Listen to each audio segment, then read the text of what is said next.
Hello everyone. Good morning, सुप्रभात, नमस्कार। कैसे हैं आप सब भाई? बढ़िया, शानदार, जबरदस्त, जिंदाबाद। चलिए फटाफट जल्दी से आ जाइए भाई। सभी लोग जितने भी साथी मेरे साथ उपस्थित हो गए हैं, आप सबका हार्दिक आभार, अभिनंदन। और जो नहीं उपस्थित हुए हैं अभी तक, आप सब उनको भी जरा एक बार सेशन को शेयर करके जरा एक बार बता दीजिए, अवगत करा दीजिए उनको भी। सभी लोग एक बार भाई सेशन को शेयर कर देंगे भाई।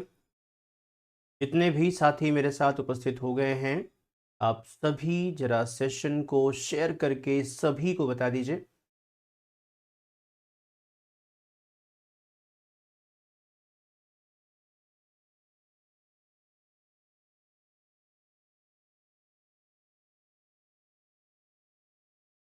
चलिए तो शुरू करते हैं आज के अपने सेशन की। बात करते हैं आज के सेशन में क्या कुछ खास लोग करने जा रहे हैं, क्योंकि सबसे इम्पोर्टेंट यही है ना।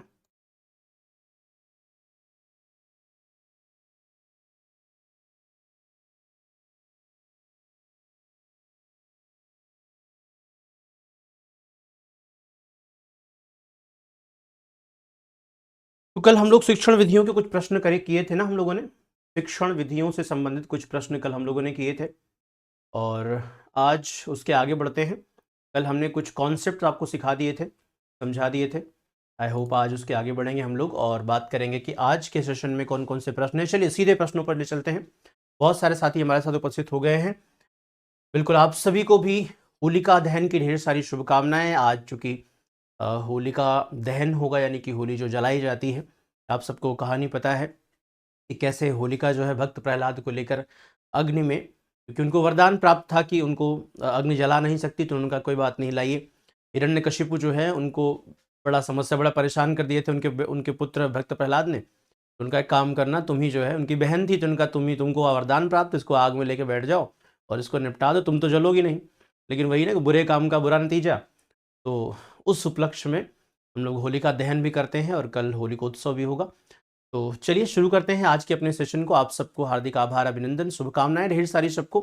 हैप्पी होलिकोत्सव। और एक बार सेशन को जरा फिर दोबारा शेयर कर दीजिएगा। चलिए वापस आते हैं रिदम में। जरा बातें कम करेंगे हम लोग आज, थोड़ा सा सेशन को बहुत लंबा नहीं रखेंगे, छोटा रखेंगे, क्योंकि मुझे पता है कि आप लोगों को घर में बहुत सारे काम होंगे। खासकर हमारी देवियाँ जो हैं, गुजिया वुजिया बन गई है, बनानी है अभी। तो हमें लग रहा है कि बनानी होगी भाई तुम लोगों को, मुझे पता है। तो थोड़ा छोटा सेशन रखेंगे, लेकिन अगर छोटा सेशन रख रहे हैं तो फिर बीच में बातचीत थोड़ी सी नहीं होगी, ताकि हम लोग जा क्वेश्चन अपने कंप्लीट कर पाएँ। क्योंकि भाई एक सम्मानजनक प्रश्न तो होने भी चाहिए ना, ऐसा ना हो कि कहीं 10 प्रश्न करके खत्म कर दें। तो चलिए, निम्न में से क्या व्याकरण शिक्षण की विधि नहीं है, पूछ रहा है। कह रहा है सिद्धांत विधि, आगमन विधि, प्रत्यक्ष विधि, भाषा शिक्षण विधि या फिर समवाय विधि। बताइए। कल हमने कुछ विधियों के कॉन्सेप्ट आपको बताए थे, बहुत बढ़िया। एवरीवन, रवि, रेशमा, शिका, रानू, राखी, सोनी, पूजा, सत्यम, एवरीवन गाइस, बहुत बढ़िया। तो फाइनली यहाँ पे क्या होगा, सिद्धांत विधि कह रहा है ये। निम्न में से क्या व्याकरण शिक्षण की विधि नहीं है? सिद्धांत विधि, आगमन विधि। सिद्धांत विधि क्या है भाई? सिद्धांत विधि जहां पे हम नए नए अलग अलग बातों की, जब जो भी हम पढ़ना होता है, जो भी हमें सीखना होता है, उसके एक प्रॉपर सूत्र की, सिद्धांत की बात करते हैं और उसके माध्यम से सीखने की कोशिश करते हैं। तो ये ऑलरेडी है यहाँ पे। व्याकरण, आगमन विधि भी व्याकरण शिक्षण की है और समवाय विधि भी है। प्रत्यक्ष भाषा शिक्षण विधि ये व्याकरण के लिए नहीं होती। कल ही आई होप आपको बताया था मैंने, इनडायरेक्ट और डायरेक्ट मेथड दोनों बताया था मैंने आपको। तो प्रत्यक्ष विधि और अप्रत्यक्ष विधि दोनों बताई थी मैंने, ठीक है ना। तो यहाँ पे क्या हो जाएगा, भाषा, प्रत्यक्ष भाषा शिक्षण विधि जो है वो व्याकरण के लिए नहीं है, वो भाषा शिक्षण के लिए होता है, सेकेंडरी लैंग्वेज सीखने के लिए। निम्न में से छात्रों को बोलना सीखने के लिए विद्यालय में निम्नलिखित क्रियाकलापों में से किसका प्रयोग नहीं किया जा सकता? चलिए, ईच एंड एवरीवन, स्वागत है बेटा, आ जाओ। जितने भी नए साथी ज्वाइन कर रहे हैं, मेरे साथ जुड़ रहे हैं, आप सबका भी हार्दिक आभार। आप सभी को भी होलिकोत्सव की ढेर सारी शुभकामनाएं। चलिए फटाफट जल्दी से एक बार फिर से बता दूं आपको, सेशन को छोटा रखेंगे, लेकिन बीच में बिल्कुल भी हम बात नहीं करेंगे। कोशिश करेंगे हम थोड़ा सा क्वेश्चन पर ध्यान देना, तभी तो सेशन छोटा रख पाएंगे, वरना कैसे काम चलेगा। चलिए, तो लिखा है निम्न में से छात्रों को बोलना सीखने के लिए विद्यालय में निम्नलिखित में से क्रियाकलापों में से किसका प्रयोग नहीं किया जा सकता? चिंतन विधि, वार्तालाप विधि, प्रश्नोत्तर या फिर अंत्याक्षरी। तो छात्रों से बोलना सीखने के लिए विद्यालय में निम्नलिखित में से किस क्रियाकलाप का प्रयोग नहीं किया जा सकता? अंत्याक्षरी हम खेलेंगे आपस में तब भी तो बोलेंगे, कुछ ना कुछ तो गाना गाना गाएंगे तो बोलेंगे ही बोलेंगे। प्रश्नोत्तरी की बात करेंगे तो यहां प्रश्नोत्तरी की बात हो जाएगी। वार्तालाप की बात करेंगे। चिंतन विधि, चिंतन में बातचीत नहीं होती ना, चिंतन में हम अपने मन में ही चिंतन करते हैं, तो ये चिंतन विधि जो है वो यहाँ पे सुटेबल नहीं होती है। ठीक है ना। चलिए अगला प्रश्न, अगला प्रश्न जल्दी से बताएं, जल्दी से बताएं।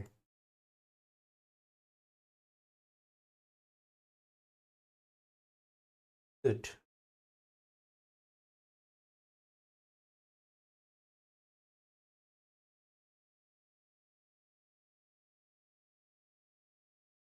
क्या हो जाएगा यहाँ पे?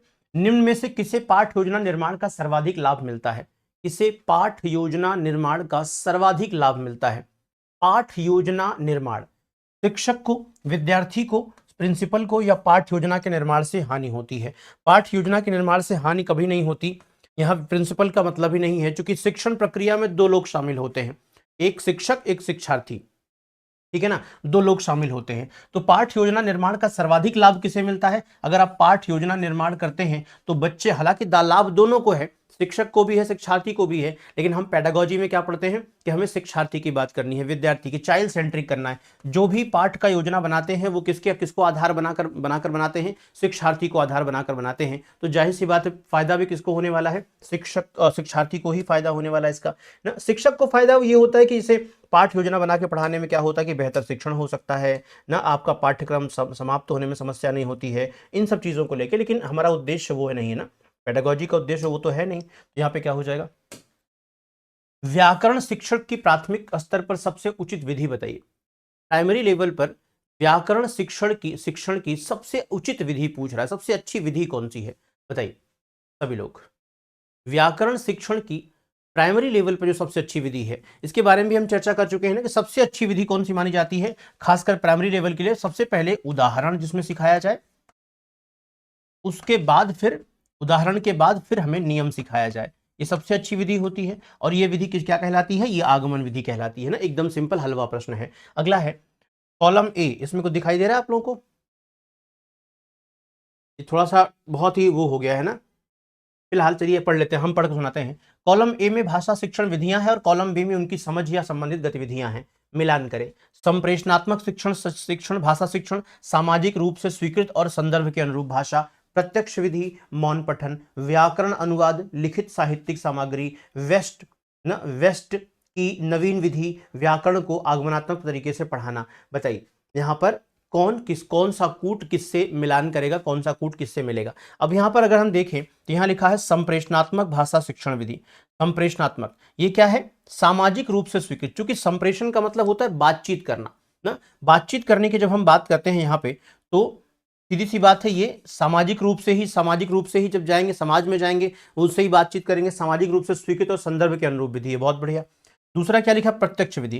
प्रत्यक्ष विधि में क्या होता है? डायरेक्ट मेथड होता है ना। यहां पे क्या है? प्रत्यक्ष विधि की अगर हम बात करेंगे तो ये आएगा व्याकरण को आगमनात्मक तरीके से पढ़ाना। ये प्रत्यक्ष आगमनात्मक तरीके से पढ़ाने का मतलब क्या होता है? जहां एग्जाम्पल दे के पहले फिर उसके बाद नियम बताया जाता है, एग्जाम्पल दे के नियम बताया जाता है, ये क्या हो जाएगा? आगमनात्मक विधि से प्रत्यक्ष विधि यहाँ पे तरीका का आएगा। उसके बाद फिर बात करेंगे व्याकरण अनुवाद विधि की। तो व्याकरण अनुवाद विधि लिखित साहित्यिक सामग्री है, चलिए मान लिया। यहाँ पे वेस्ट की नवीन विधि की बात करेंगे तो यहाँ पे क्या लिखा है? मौन पठन लिखा हुआ है, इस तरह से आएगा।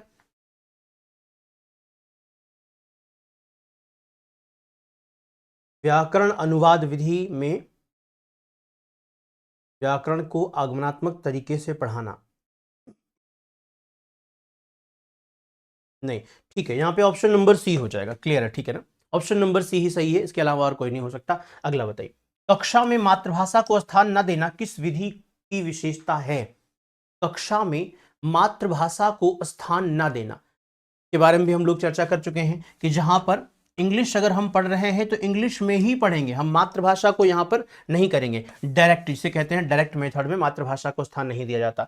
व्याकरण पढ़ाने का निगमनात्मक उपागम अनुशंसा करता है कि हमें सबसे पहले, अब क्या लिखा है? व्याकरण पढ़ाने का निगमनात्मक उपागम अनुशंसा करता है कि हमें सबसे पहले उदाहरण अनुगमना, देखो ये लिखा निगमनात्मक उपागम, निगमनात्मक, आगमन और निगमन पढ़ा था ना, तो निगमन से बना है निगमनात्मक। तो निगमन में हम लोग क्या करते हैं, निगमन में हम लोग पहले नियम पढ़ते हैं, नी से, मैंने कल बताया था ना कि नियम याद करने के लिए नी से नियम, नी से निगमन, तो निगमन से नियम, नियम प्रस्तुत करने चाहिए, सबसे पहले नियम प्रस्तुत करने चाहिए, ये कहता है। अगला है, एक अध्यापक होने के नाते आप एक बच्चे की उसके कुल भाषा प्रयोग के लिए प्रशंसा करते हैं, यद्यपि उसने कुछ शब्दों की वर्तनी गलत लिखी है, आप कक्षा में किस उपागम का प्रयोग कर रहे हैं?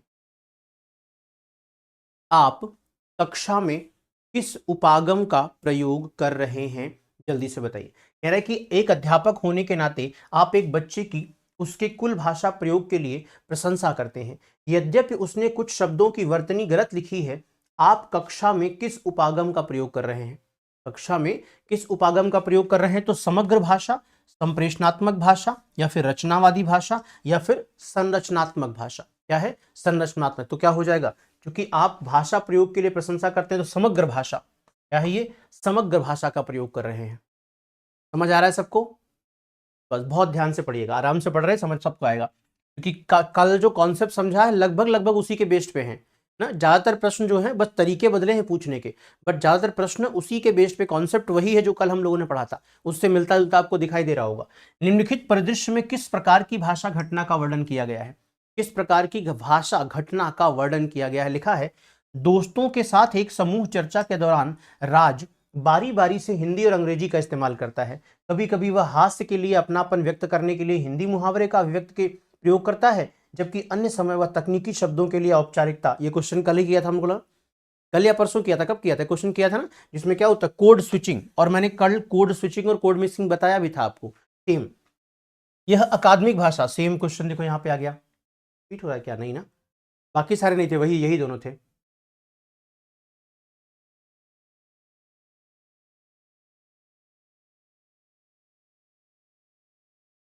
चलिए, शिक्षण की वह विधि जिसमें अध्यापक और चार विद्यार्थी विभिन्न भूमिकाओं के साथ एक सहयोगात्मक अधिगम समूह का गठन करते हैं, पाठ्यवस्तु की विषय वस्तु पर संवाद किया जाता है, जिससे समीपस्थ विकास का क्षेत्र सृजित होता है और परिणामतः पठन बोध में सुधार होता है। इस विधि को क्या कहते हैं बताइए?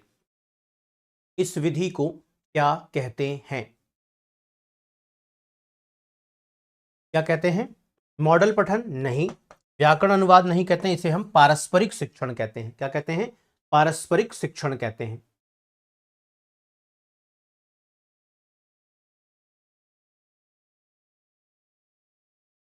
जहां अगर क्वेश्चन सेम होगा तो मुझे बताना, क्योंकि मुझे ऐसा लग रहा है ना।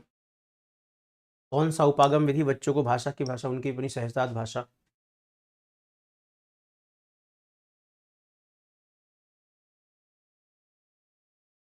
मातृभाषा शिक्षण के प्रति नहीं है, किंडरगार्टन नहीं, नहीं यार, सब तो नहीं है ना, हो सकता है होंगे।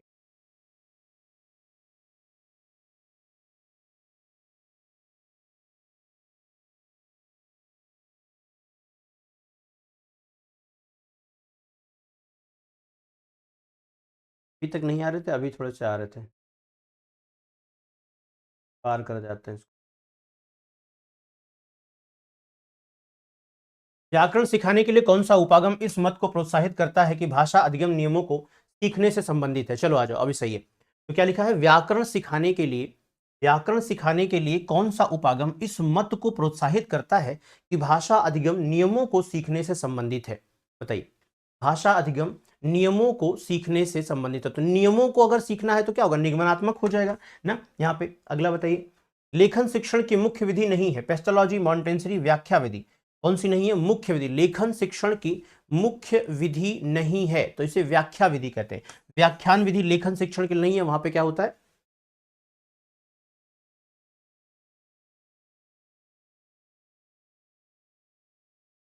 मौखिक भाषा शिक्षण की प्रत्यक्ष विधियों में कौन सी विधि अप्रासंगिक है? क्या लिखा है?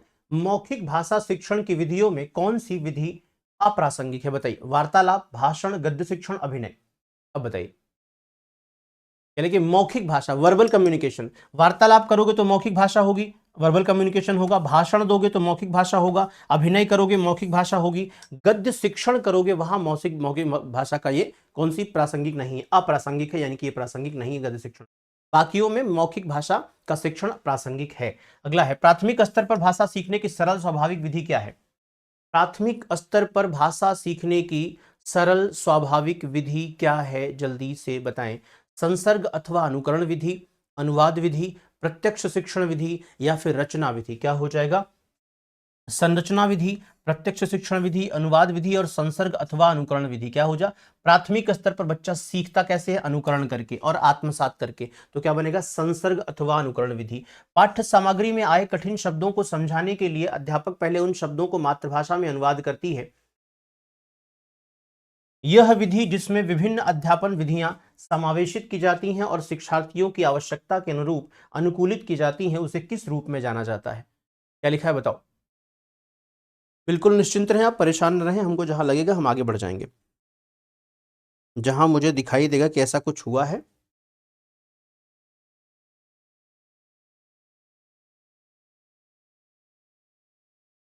बताइए। वह विधि जिसमें, सेशन को एक बार शेयर कर दे बेटा, बाकी सारे साथियों को बुला दे भाई कि क्लास शुरू है, क्लास चलेगी रोज, कल भी मैं रहूंगा यहाँ पे, ध्यान रखना। और कल सबसे इंपॉर्टेंट क्लास है, कल होली है ना, कल सबसे इंपॉर्टेंट क्लास में रखने वाला हूं। क्यों? कि कल होली है, तो कल होली स्पेशल क्लास होगी, इसको देखना बिल्कुल ना भूलिएगा। Holi special class. क्यों जानते हो कल क्या पढ़ाने वाला हूं? कल मैं पढ़ाने वाला हूं जितने भी, देखो सबसे ज्यादा परेशान क्या करता है आपको जानते हो? सीटेट में परेशान करती हैं शिक्षण विधियां और उनके उत्पादक, उनके जो प्रतिपादक हैं। जितने भी नाम बड़े बड़े हैं, चाहे वो मारिया मोंटेस्री हो, चाहे वो कोल्ड कुक हो, चाहे वो नॉम चॉम्स्की हो, चाहे वो लेव वाइगोस्की हो, या फिर और भी कई सारे लोग, इन सब के बारे में, और जितनी भी शिक्षण विधियां हैं, कौन शिक्षण विधि किसने प्रयोग की, किसने किया, वो सब कुछ मैं कल आपको बताने वाला हूं इस होली स्पेशल क्लास में। तो कल की क्लास में, कल सुबह 9 बजे की क्लास में ध्यान रखना, ये खबर छपवा दो अखबार में, पोस्टर लगवा दो बाजार में। क्या लगवाना है? कि कल जो है पूरी स्पेशल क्लास होने वाली है 9 बजे। हम लिखेंगे क्या पढ़ाने वाले हैं कल? कल पढ़ाएंगे शिक्षण विधियां। क्या पढ़ाएंगे? शिक्षण, नहीं विधियां नहीं पढ़ाएंगे, विधियां तो हम लोग पढ़ ही रहे हैं। कल हम पढ़ाएंगे शिक्षण सिद्धांत। भाषा के जितने भी सिद्धांत हैं, सारे के सारे सिद्धांत और उनके प्रतिपादक। क्या पढ़ाने वाले हैं? उनके प्रतिपादक। जितने भी बड़े नाम, भाषाविद, विद्वान, वैज्ञानिक, जो भी आप कहना चाहो, जितने भी हैं जो परेशान करते हैं आपको, कल उन सब के बारे में आपको बताएंगे। किसने कौन सी विधि का प्रतिपादन किया है, वो विधि क्या है, कैसे वो काम करती है, इन सब के बारे में कल हम आपको बताने वाले हैं। तो कल की क्लास आपके लिए बहुत इंपॉर्टेंट होगी। कल होली है मुझे पता है, लेकिन होली के दिन भी मैं आपके साथ रहूंगा और ये क्लास होगी। तो कार्य आधारित विधि क्या हो जा रही है यहाँ? चलो इस प्रश्न पर आते हैं। यह विधि जिसमें विभिन्न अध्यापन विधियां, ठीक है ना, चलो इस पर ध्यान दो, जब क्वेश्चन पे ध्यान दो, लंबा क्लास नहीं रखना भाई, कि जल्दी छोड़ दे तुमको, हम लोग तुमको जल्दी छोड़ दे, इसलिए थोड़ा सा क्वेश्चन पे ध्यान दे रहो। क्या लिखा है? ठीक है, तो क्या हो जाएगा? विभिन्न दर्शन ग्राही विधि, इलेक्टिव कहते हैं इसे। ठीक है, ये हो चुका है, चलिए भाई कोई बात नहीं, आगे बढ़ते हैं। तुमको हम नया प्रश्न बताओ। निम्नलिखित में से कौन सी व्याकरण अनुवाद विधि की विशेषता नहीं है? व्याकरण अनुवाद विधि की विशेषता नहीं है। व्याकरण निर्धारित तरीके से पढ़ाई जाती है। अच्छा, व्याकरण नियमों के प्रस्तुतिकरण के माध्यम से पढ़ाई जाती है, नियमों के प्रस्तुतिकरण के माध्यम से पढ़ाई जाती है, या फिर वाक्यों के अनुवाद को प्रोत्साहित नहीं किया जाता, या द्विभाषा शब्द सूची के माध्यम से शब्द भंडार सिखाया जाता है? जल्दी से बताइए क्या हो जाएगा भाई? व्याकरण कौन सी? अनुवाद। व्याकरण अनुवाद विधि की विशेषता नहीं है। तो व्याकरण अनुवाद विधि में कल ही मैंने बताया था कि इंग्लिश पढ़ने के लिए हमें क्या करना पड़ता है? हिंदी की तरफ जाना पड़ता है ट्रांसलेट करने के लिए। तो व्याकरण निर्धारित तरीके से पढ़ाई जाती है। ठीक है, व्याकरण नियमों की प्रस्तुतिकरण के माध्यम से पढ़ाई, नियमों की प्रस्तुतिकरण के माध्यम से पढ़ाई जाती। ठीक है, वाक्यों के अनुवाद को प्रोत्साहित नहीं किया जाता, बिल्कुल नहीं। वाक्यों के अनुवाद को प्रोत्साहित किया तभी तो हिंदी, इंग्लिश को हिंदी में करेंगे हम लोग। इंग्लिश को पढ़ने के लिए हिंदी में अनुवाद करेंगे तभी तो करेंगे। तो अनुवाद को प्रोत्साहित तो किया जा रहा है, कह रहा नहीं है, गलत लिखा है। द्विभाषा शब्द सूची के माध्यम से शब्द भंडार सिखाया जाता, बिल्कुल सही है। तो यहाँ पे आपका ऑप्शन नंबर 3 होगा, जो कि सही नहीं है। रमा कक्षा में वाक्य भेद पढ़ा रही है। वह सबसे पहले वाक्य के विभिन्न भागों की व्याख्या करती है और इसके बाद वह समझाती है कि किस तरह से भिन्न भिन्न शब्द मिलकर एक समग्र वाक्य बनाते हैं। रमा किस सिद्धांत के अनुसरण करती है? रमा किस सिद्धांत का अनुसरण करती है? तो लिखा है अमूर्त से मूर्त की ओर, ज्ञात से अज्ञात की ओर, विश्लेषण से संश्लेषण की ओर, या फिर श्रेणीकरण से चयन की ओर? बताएं क्या हो जाएगा। तो क्या बनेगा भाई? आपने कहा रमा कक्षा में वाक्य भेद पढ़ा रही है। वाक्य भेद, वह सबसे पहले वाक्य के विभिन्न भागों की व्याख्या करती है। कभी पहले क्या करती है? विभिन्न भागों की व्याख्या करती है। क्या? विश्लेषण। पहले वो अलग अलग टुकड़ों की व्याख्या करती है, फिर सबको जोड़ के क्या करती है? इकट्ठा करती है। यानी क्या होगा? विश्लेषण से संश्लेषण की ओर। फिर क्या लिखा है? व्याख्या करती, फिर उसके बाद वह समझाती किस तरह से भिन्न भिन्न शब्दों को मिलाकर एक समग्र वाक्य बनाते हैं, विश्लेषण से संश्लेषण की ओर। अगला है, निम्नलिखित में से कौन सी भाषा की कक्षा में मातृभाषा के प्रयोग को पूरी तरह से निरुत्साहित करता है? भाषा की कक्षा में मातृभाषा के प्रयोग को पूरी तरह से निरुत्साहित करता है। द्विभाषी में एक भाषा मातृभाषा है तो ये तो नहीं होगा। प्रत्यक्ष विधि डायरेक्ट मेथड एक ही भाषा की बात करता है, जो लक्ष्य भाषा है बस केवल वही पढ़ी जाएगी, उसी में पढ़ाया जाएगा। यहां मातृभाषा का प्रयोग बिल्कुल भी नहीं होता। तो मातृभाषा का प्रयोग नहीं होता, इसलिए क्या होता है? मातृभाषा का प्रयोग यहां पे निरुत्साहित होता है, मातृभाषा का प्रयोग। ऐसे ही संप्रेषणात्मक भाषा शिक्षण को एक ऐसी विधि के रूप में जाना जा सकता है जिसमें अध्यापक, संप्रेषणात्मक भाषा शिक्षण को एक ऐसी विधि के रूप में जाना जा सकता है जिसमें अध्यापक जीवन की उन वास्तविक स्थितियों जिनमें संप्रेषण किया जाता है का प्रयोग करते हैं। जीवन की उन वास्तविक स्थितियों जिनमें संप्रेषण किया जाता है का प्रयोग करते हैं। स्वागत है बेटा सबका, सभी लोगों का स्वागत है। मैं आपके बहुत सारी बातों का जवाब नहीं दे रहा हूं इसलिए क्योंकि आज थोड़ा सा मैं चाहता हूं कि जल्दी खत्म हो जाए ये क्लास और कम समय आपका मैं लूं, क्योंकि आपको बहुत सारे काम हैं, मुझे पता है। हाँ, देवियों को हमारी साफ सफाई और गुजिया उजिया बनानी है, तो बना के रखो, ठीक है। फिर उसके बाद भिजवा देना सब लोग मेरे लिए, है ना। तो गुजिया बना बना के रखो और मेरे लिए भिजवा देना बाद में। तो आओ चलो पढ़ते हैं। इसलिए मैं कोशिश कर रहा हूँ कि आज ज़्यादा बात ना करके मैं क्वेश्चंस पे ध्यान दूँ ज़्यादा। तो क्वेश्चंस पे ध्यान दूंगा तो आपको जल्दी कम समय में ज़्यादा क्वेश्चन करवा पाऊंगा मैं। चलिए सॉरी, यहाँ क्या लिखा? जीवन की उन वास्तविक स्थितियों जिनमें संप्रेषण किया जाता है का प्रयोग करते हैं। विद्यार्थियों को तरह तरह के ऐसे अवसर देते हैं जिनमें वे अभी अपनी भाषा सिद्ध कर सकें। शिक्षार्थियों के साथ विभिन्न व्याकरणिक नियमों का अभ्यास करते हैं जो भाषा अधिगम में मदद करते हैं। मातृभाषा के पाठ्यक्रम पाठ्य सामग्री देते हैं जो उसे लक्ष्य भाषा में अनुदित करते हैं। मतलब ही नहीं है। ऑप्शन नंबर ए, केवल ऑप्शन नंबर ए हो जाएगा। अगला बताओ, एक लेखन कार्य के दौरान अध्यापक विद्यार्थियों को दो दो के समूह में बैठाकर उन्हें निर्देश देता है कि एक दूसरे के लेखन कार्य पर रचनात्मक प्रतिपुष्टि दें और प्रारूप में सुधार के लिए भी मदद करें। इस तकनीकी को क्या कहा जा सकता है? पारस्परिक शिक्षण, सहपाठी समीक्षा, मानस मानचित्रण या फिर मानस मंथन? बताइए क्या हो जाएगा। देखिए, लेखन की जो पूरी प्रक्रिया है उसमें मानस मंथन जो है, ब्रेनस्टॉर्मिंग, वो पहले नंबर पे आता है। तो ये लेखन की प्रक्रिया के बारे में तो पूछ नहीं रहा है। लेखन कार्य के दौरान अध्यापक विद्यार्थियों को दो दो के समूह में बिठाकर उन्हें निर्देश देता है कि एक दूसरे के लेखन कार्य को रचनात्मक प्रतिपुष्टि दे। प्रतिपुष्टि का मतलब होता है फीडबैक। रचनात्मक प्रतिपुष्टि यानी पढ़ के आप देखो कि अगले व्यक्ति ने क्या लिखा है, उसमें क्या गलतियां हैं और क्या सुधार हो सकते हैं, इन सब के बारे में आप बताओ। तो रचनात्मक प्रतिपुष्टि दें और प्रारूप में सुधार के लिए मदद करें। प्रारूप में सुधार के लिए मदद करें, ये क्या होता है? ये सहपाठी समीक्षा होती है। यानी आपके साथ वाला व्यक्ति आपकी लेखन की समीक्षा करेगा। यहाँ पे पारस्परिक शिक्षण नहीं होता है, मानस चित्रण मानचित्रण नहीं होता है, मानस मंथन तो बिल्कुल भी नहीं होता। इसे क्या बोलते हैं? सहपाठी समीक्षा। अगला है, वह विधि कौन सी है जो भाषा और शारीरिक गतियों के समन्वयन पर आधारित है? कार्य आधारित भाषा अधिगम, समग्र भौतिक प्रतिक्रिया, सहयोगात्मक भाषा अधिगम या फिर संप्रेषणात्मक भाषा अधिगम? बताइए, वह विधि कौन सी है जो भाषा और शारीरिक गतियों के समन्वय पर आधारित है? भाषा और शारीरिक गतियों के समन्वय पर आधारित है। क्या लिखा है? कार्य आधारित भाषा नहीं कहते, प्रोजेक्ट विधि है कार्य आधारित भाषा, जहां पे करके सीखने की बात होती है। समग्र भौतिक प्रतिक्रिया कहते हैं इसे। ये क्या बोलते हैं? समग्र भौतिक प्रतिक्रिया, है ना। टोटल फिजिकल रिस्पॉन्स, टीपीआर के नाम से जानते हैं आप, टोटल फिजिकल रिस्पॉन्स। तो यहाँ पे क्या हो जाएगा? सहयोगात्मक भाषा अधिगम नहीं है ये, ना फिर संप्रेषणात्मक भाषा अधिगम भी ये नहीं है। तो क्या उत्तर हो जाएगा यहाँ पे? समग्र भौतिक प्रतिक्रिया कहते हैं इसे। कक्षा 4 के शिक्षार्थियों को कहा गया कि वह अपने अभिभावकों और दादा दादी नाना नानी को अपने बचपन और उस समय के सामाजिक जीवन के बारे में बताएं। कक्षा 4 के विद्यार्थियों को कहा गया कि वह अपने अभिभावकों और दादा दादी नाना नानी को अपने बचपन और उस समय के सामाजिक जीवन के बारे में बताएं। शिक्षार्थी को अपने इस अंतःक्रिया के बारे में कक्षा में प्रस्तुति देनी है। बाद में वह इससे संबंधित एक पोस्टर तैयार करते हैं और दीवार पर प्रदर्शित करते हैं। इस गतिविधि को क्या कहा जाएगा? क्या कहा जाएगा? वाचन गतिविधि कहा जाएगा? क्या नहीं, सिर्फ बोलना होता तो वाचन गतिविधि हो सकती है, लेकिन बोलने के साथ साथ उन्हें एक पोस्टर भी तैयार करना है, उसको लगाना भी है, और क्या लगाना है वो एक प्रॉपर डिसाइडेड है। तो ये एक प्रोजेक्ट है। लेखन गतिविधि तो है नहीं यहाँ पर, ये मौखिक भाषा विकास भी नहीं है, ये परियोजना कार्य कहलाएगा। परियोजना कार्य यानी जहाँ पर प्रोजेक्ट वर्क हम लोग बोलते हैं ना, आप एकेडमिक क्लास में जाते हो 7th 8th 9th में, तो वहाँ आपको प्रोजेक्ट बनवाया जाता है।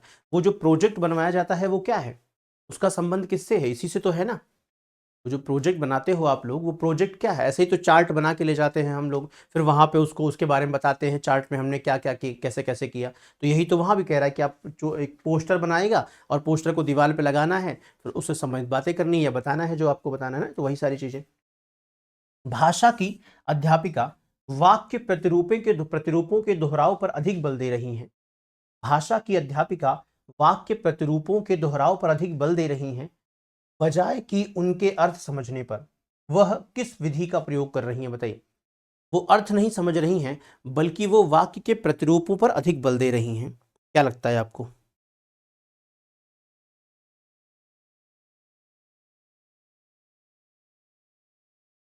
वाक्य प्रतिरूपों पर अधिक बल दे रही हैं, बजाय इसके अर्थ समझने पर।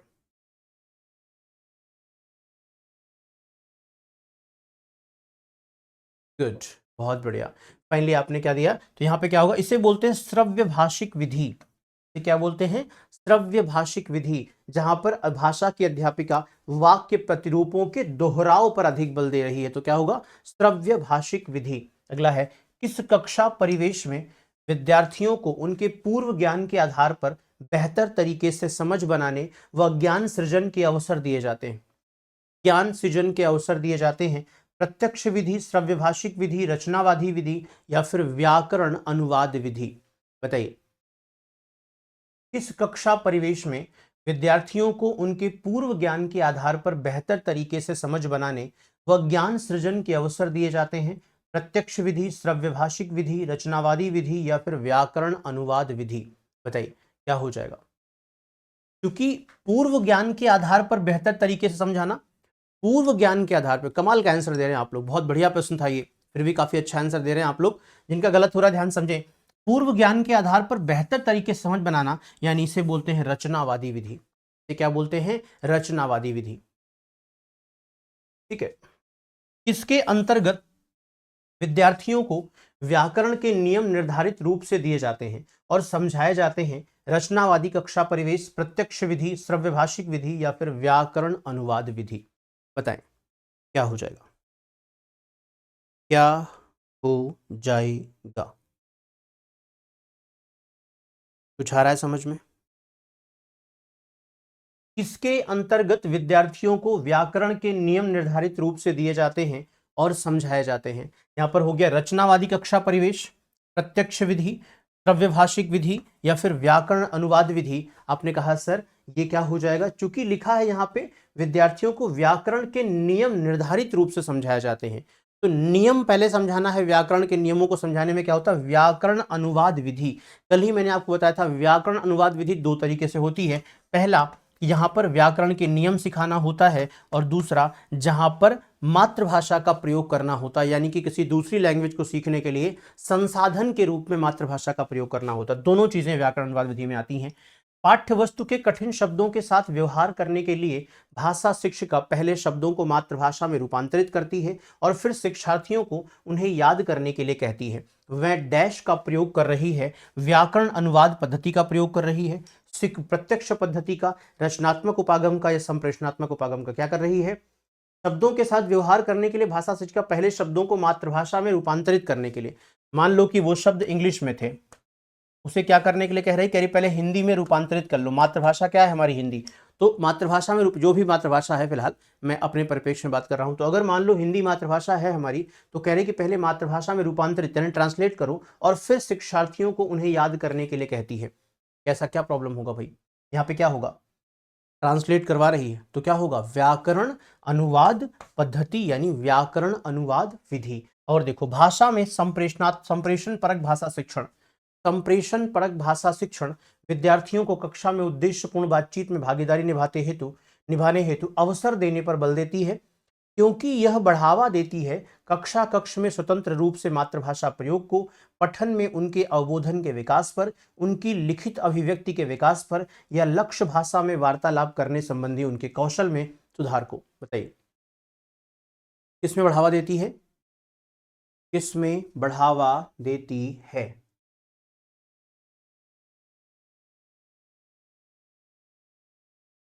किसमें बढ़ावा देती है? तो क्या लिखा है यहाँ पे? भाषा में संप्रेषण परक भाषा शिक्षण। क्या? संप्रेषण परक भाषा शिक्षण विद्यार्थियों को कक्षा में उद्देश्यपूर्ण बातचीत में भागीदारी निभाने हेतु अवसर देने पर बल देती है, क्योंकि वह बढ़ावा देती है कक्षा कक्ष में स्वतंत्र रूप से मातृभाषा के प्रयोग पर, जी नहीं मतलब नहीं है, पठन में उनके अवबोधन के विकास पर, उनकी लिखित अभिव्यक्ति के विकास पर या लक्ष्य भाषा में वार्तालाप करने संबंधी उनके कौशल सुधार को। तो वो लक्ष्य भाषा में वार्तालाप करने संबंधी उनके कौशल को सुधारना चाहती है, इसीलिए उद्देश्यपूर्ण बातचीत में भागीदारी निभाने हेतु बात करने के मौके दे रही है, देने पर बल कर रही है। अगला है अध्यापन की एक विधि है। अध्यापन की एक विधि है जिसमें अध्यापक और 2 से 4 शिष्य एक सहयोगात्मक अधिगम समूह बनाते हैं, निकटस्थ विकास के क्षेत्र में सिद्धांत के आधार पर पाठ्य सामग्री की विषय वस्तु पर एक दूसरे से संवाद करते हैं। इससे पठन बोध में सुधार आता है। इस विधि को क्या कहेंगे? व्याकरण अनुवाद विधि कहेंगे, पारस्परिक अध्यापन कहेंगे, संरचनात्मक उपागम कहेंगे या फिर मॉडल पठन कहेंगे। बताइए क्या कहेंगे इसे? सभी साथी जल्दी से बताएं क्या कहेंगे इसे। Good, each and everyone guys, आप सभी लोगों का हार्दिक आभार, अभिनंदन। बाकी लोग कहाँ गायब है भाई? आज होली मना रहे हैं क्या आज से? तो जो नए साथी जुड़ गए हैं, आप सबको भी होलिकोत्सव यानी होलिका दहन की ढेर सारी शुभकामनाएं। आज चूंकि होलिका दहन किया जाएगा, रात को होलिका दहन करते हो ना? हाँ, तो किसी के घर किसी की ज़रूरत की लकड़ी वकड़ी डाल देना जाके। शहरों में तो नहीं होता, गाँव में बहुत होता है ये सब चीज़ें। तो आप लोग, तुम्हें काफ़ी सारे लोग होंगे गाँव से का संबंध है। गाँव में ऐसा बहुत होता है, पता लगा किसी की लकड़ी ले जाके डाल दिया होली में ना, किसी का कुछ ज़रूरी सामान रखा था उठा के डाल दिया होली में। तो हालांकि बहुत कम हो गया, चूँकि अब है ही नहीं लोगों के पास। पहले तो पेड़ वेड़ बहुत हुआ करते थे, तो बहुत ये सारी चीज़ें होती थी, अब नहीं होती हैं। तो बहुत ज़्यादा देखने को नहीं मिलता, लेकिन फिर भी। और होली बढ़िया से खेलना, सेफ होली खेलना। ध्यान रखिएगा, कल सुबह 9 बजे क्लास होगी। कल सुबह आपके कम से कम आधे घंटे 45 मिनट लूँगा मैं, सुबह सुबह 9 बजे। और कोशिश होगी मेरी कल एक स्पेशल क्लास रखने की। होली है तो कुछ स्पेशल क्लास हो जाएगी, आप लोगों के साथ थोड़ी सी बातचीत हो जाएगी, थोड़ा सा गुजिया वुजिया हम भी खा लेंगे आप लोगों के साथ, और एक बढ़िया स्पेशल क्लास रखेंगे। कल थोड़ा सा अलग रखेंगे, इस टॉपिक से हटके। कल हम पढ़ाएंगे आप लोगों को जितनी भी शिक्षण विधियां हैं, एक ही क्लास में सारी शिक्षण विधियां और उनके प्रतिपादक, सारे जो इंपॉर्टेंट नाम है बड़े बड़े, उन सब के बारे में, को किसने कौन सी विधि बताई, कौन सी विधि क्या काम करती है, कैसे काम करती है, उनके बारे में कुछ अगर ब्रीफ कर पाऊंगा मैं तो कल क्वेश्चन नहीं, कल सिर्फ ब्रीफिंग होगी बस, कल क्वेश्चन करवाऊंगा ही नहीं। तो ये आप लोग को ध्यान रखना, इंपॉर्टेंट क्लास होगी। हाँ जी, तो वापस प्रश्न पे आते हैं। प्रश्न कह रहा है क्या हो जाएगा ये क्या होता है? इसे बोलते हैं पारस्परिक अध्यापन। क्या बोलते हैं? पारस्परिक अध्यापन, जो कि समूह में है ना। अगला, एक अध्यापक कक्षा 8 के विद्यार्थियों को अपने शहर गांव में भ्रमण कर ऐतिहासिक स्मारकों और महत्वपूर्ण स्थानों के बारे में जानकारी एकत्र करने के लिए कहती है, जिससे कि वह पर्यटकों के लिए पोस्टर तैयार कर सकें। इस गतिविधि को किस रूप में जाना जाएगा? बताइए। टीचर कहती है कि अपने आसपास के क्षेत्रों के बारे में जानिए, पता करिए, और उनके बारे में सब जानकर उसके बारे में एक पर्यटकों के लिए, जो आने वाले पर्यटक होते हैं उनके लिए एक पोस्टर तैयार करना है हमें। इसे क्या बोलते हैं? परियोजना बोलते हैं, परियोजना कार्य बोलते हैं, प्रदत्त कार्य बोलते हैं, या समूह कार्य बोलते हैं? ये बोलते हैं परियोजना कार्य, प्रोजेक्ट वर्ग। आपको एक प्रोजेक्ट दिया गया है, उस पर काम कर रहे हैं आप। भाषा शिक्षण की व्याकरण अनुवाद पद्धति पर बल देती है। भाषा शिक्षण की व्याकरण अनुवाद पद्धति डैश पर बल देती है, मुख्य केंद्रित बिंदु के रूप में भाषा प्रयोग पर बल देती है, या फिर रूप केंद्रित शिक्षण पर बल देती है, या अर्थ केंद्रित शिक्षण पर बल देती है, या फिर सीखने के दौरान उच्चारण को सुदृढ़ करने पर बल देती है। किस पर बल देती है बताओ भाई? भाषा शिक्षण की व्याकरण अनुवाद पद्धति, मैंने अभी बताया था व्याकरण अनुवाद पद्धति दो चीजों पर बल देती है। एक तो क्या, ट्रांसफॉर्मेशन, ट्रांसलेशन जिसे कह सकते हैं हम लोग, ट्रांसलेशन यानी जहां पर हम एक भाषा को दूसरी भाषा में रूपांतरित, दूसरी भाषा कौन सी? मातृभाषा। तो सेकेंडरी लैंग्वेज को प्राइमरी यानी अपनी मातृभाषा में रूपांतरित करके समझने के जो समस्याएं हैं उसको सॉल्व करती है वो। मुख्य केंद्र बिंदु के रूप में भाषा रूप केंद्रित शिक्षण, रूप केंद्रित शिक्षण है ये। रूप केंद्रित यानी भाषा के स्वरूप को बदल के हम यहाँ पे पढ़ने की कोशिश करते हैं। तो ये व्याकरण अनुवाद पद्धति। कौन सी पद्धति बच्चों को कक्ष में उद्देश्यपूर्ण बातचीत में शामिल करने के अवसर देने पर बल देती है, जिससे बच्चों को जीवन की वास्तविक स्थितियों का सामना करने को बढ़ावा मिलता है, जिससे बच्चों को जीवन की वास्तविक स्थितियों का सामना करने को बढ़ावा मिलता है? संप्रेषण परक भाषा शिक्षण पद्धति, व्याकरण अनुवाद पद्धति, या फिर द्विभाषी पद्धति, या फिर श्रव्य भाषिक पद्धति? बताएं। या फिर श्रव्य भाषिक पद्धति क्या हो जाएगा?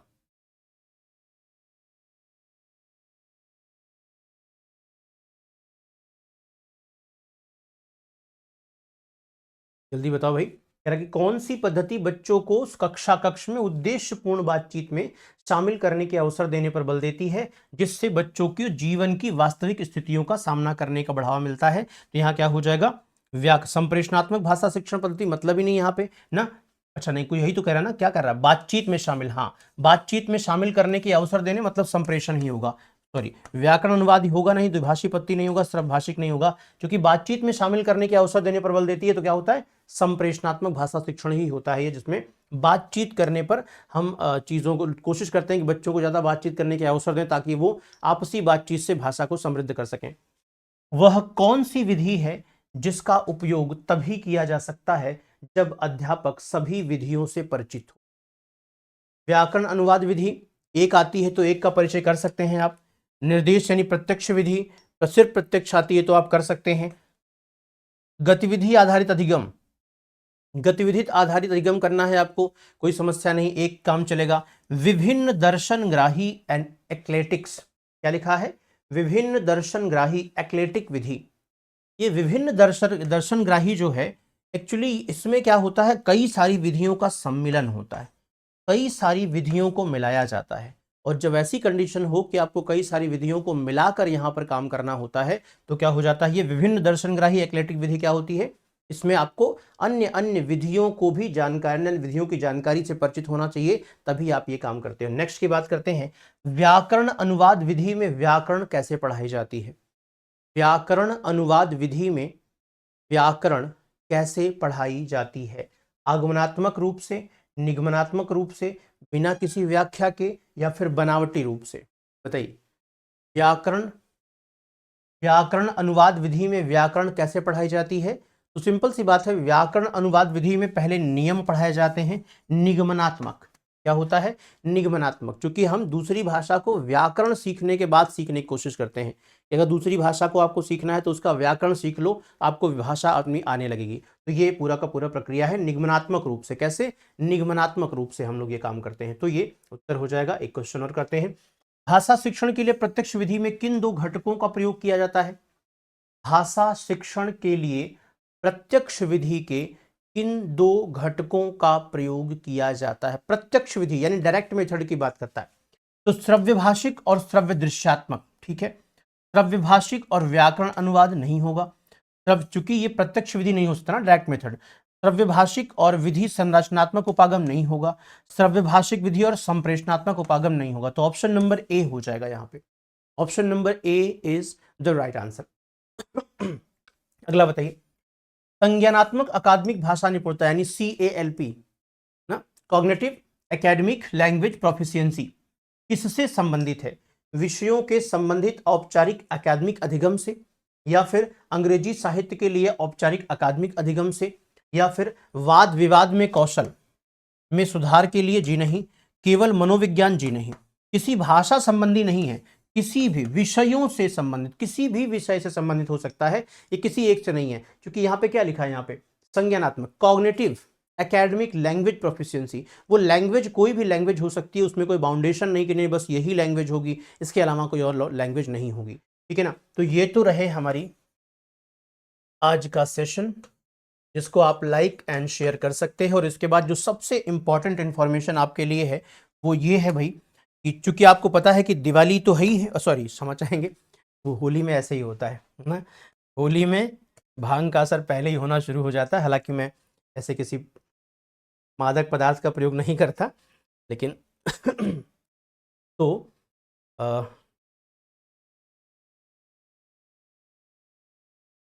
Just wait a minute.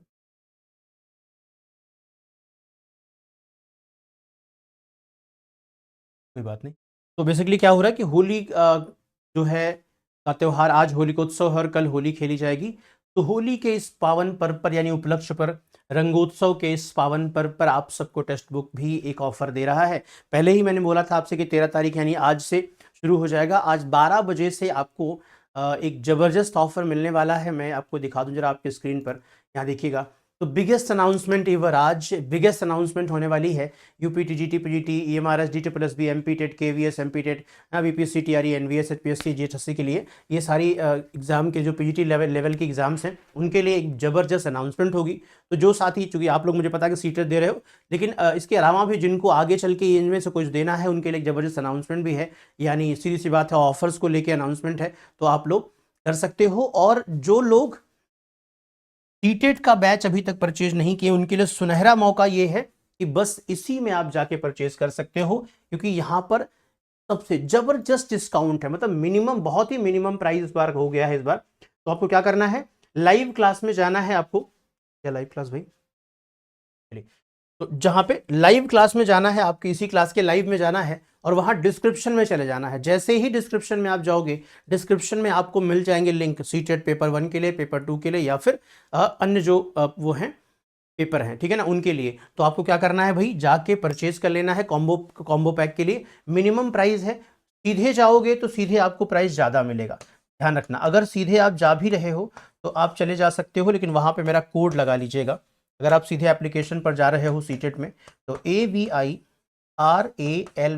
अविरल भी कोड लगा लोगे तब भी वो डिस्काउंट अवेल हो जाएगा। नहीं तो सीधे आप चले जाइएगा इसी क्लास के डिस्क्रिप्शन में, डिस्क्रिप्शन से आप लिंक से सीधे अवेल कर सकते हैं, ठीक है ना। जो भी आपको बैच चाहिए होगा, चाहे पेपर 1 के लिए, चाहे पेपर 2 के लिए, चाहे वो कॉम्बो पैक लेना चाहते हो, या फिर इसके अलावा आपको कोई और बैच चाहिए, कोई भी अन्य बैच चाहिए, तो उसके लिए भी आप क्या कर सकते हो, जा सकते हो उसके लिए, और ये अवेल कर सकते हो, ऑफर का लाभ उठा सकते हो, ठीक है ना। चलिए, thank you so much, bye bye, जय हिंद, जय भारत, मस्त रहिए, खुश रहिए, मुस्कुराते रहिए।